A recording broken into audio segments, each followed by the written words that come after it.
രണ്ടാമൂഴം ചലച്ചിത്രമാകുമ്പോൾ ഇതിഹാസ കഥാപാത്രങ്ങളായി മമ്മൂട്ടിയും മോഹൻലാലും. ഗോകുലം ഗോപാലൻ ഇതേ പേരിൽ നിർമ്മിക്കുന്ന ചിത്രത്തിൽ ഭീമസേനനായി മോഹൻലാലും ദുര്യോധനന്റെ വേഷത്തിൽ മമ്മൂട്ടിയും കഥാപാത്രങ്ങളായി എത്തുന്നു. അടുത്ത വർഷം ഫെബ്രുവരിയിൽ ചിത്രീകരണം ആരംഭിക്കും. മഹായുദ്ധം കഴിഞ്ഞ കുരുക്ഷേത്രത്തിന്റെ ശൂന്യതയിൽ കബന്ധങ്ങൾക്കിടയിലൂടെ കർമ്മത്തിന്റെ ചതുരംഗക്കളത്തിൽ വികാരരഹിതനായ ഭീമൻ. ജന്മം കൊണ്ടും നിയോഗം കൊണ്ടും രണ്ടാമനായി മാറ്റി നിർത്തപ്പെട്ട ഭീമസേനയിലൂടെ MD വായിച്ച മഹാഭാരതമായിരുന്നു രണ്ടാമൂഴം എന്ന മാസ്റ്റർ പീസ്. മലയാളത്തിന്റെ അക്ഷരകുലപതിയുടെ തൂലികയിൽ ജനിച്ച ക്ലാസിക് കൃതിക്ക് കഥാകാരൻ തന്നെ തിരപ്പകർപ്പ് ഒരുക്കുന്നു.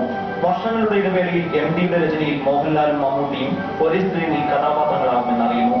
പഴശ്ശിരാജയ്ക്ക് ശേഷം MD ഹരിഹരൻ, ഗോകുലം ഗോപാലൻ കൂട്ടുകെട്ട് ഒരുമിക്കുന്ന ചിത്രം കൂടിയാണ് രണ്ടാമൂഴം. വ്യാസന്റെ മഹാഭാരതത്തിലെ അർത്ഥപൂർണമായ നിശബ്ദതകളിലൂടെയുള്ള MDയുടെ സർഗാന്വേഷണം എന്ന നിലയിൽ കൂടിയാണ് രണ്ടാമൂഴം വിലയിരുത്തപ്പെട്ടത്. യുധിഷ്ഠിരന്റെ ധർമ്മപ്രതാപത്തിന്റെയും അർജുനന്റെ പ്രശസ്തിയുടെയും പിന്നിൽ നിഴൽ രൂപമായി മാറ്റിനിർത്തപ്പെട്ട ഭീമസേനന്റെ ഭിന്ന വൈകാരിക തലങ്ങളിലൂടെയുള്ള യാത്ര മോഹൻലാലിന്റെ അഭിനയ ജീവിതത്തിലെ ഏറ്റവും വെല്ലുവിളിയെത്തുന്ന കഥാപാത്രമാകും. ദുര്യോധനന്റെ വേഷത്തിലാണ് മമ്മൂട്ടി ഈ ഇതിഹാസ ചിത്രത്തിന്റെ ഭാഗമാകുക എന്നറിയുന്നു. രണ്ടാമൂഴം കൃതിയിൽ നിന്ന് ചലച്ചിത്ര രൂപം പ്രാപിക്കുമ്പോൾ ഭീമസേനന്റെയും ദുര്യോധനന്റെയും കഥാപാത്ര വ്യാപ്തി ചിത്രം സ്ക്രീനിലെത്തുമ്പോൾ മാത്രമേ അറിയാൻ സാധിക്കൂ. ഇതിഹാസങ്ങളിൽ അവശേഷിക്കുന്ന ചോദ്യങ്ങൾക്ക് പുനരാഖ്യാനത്തിലൂടെ കണ്ടെത്തുന്ന മറുപടി രണ്ടാമൂഴത്തിന്റെ ചലച്ചിത്ര രൂപത്തിനും പ്രതീക്ഷിക്കാം.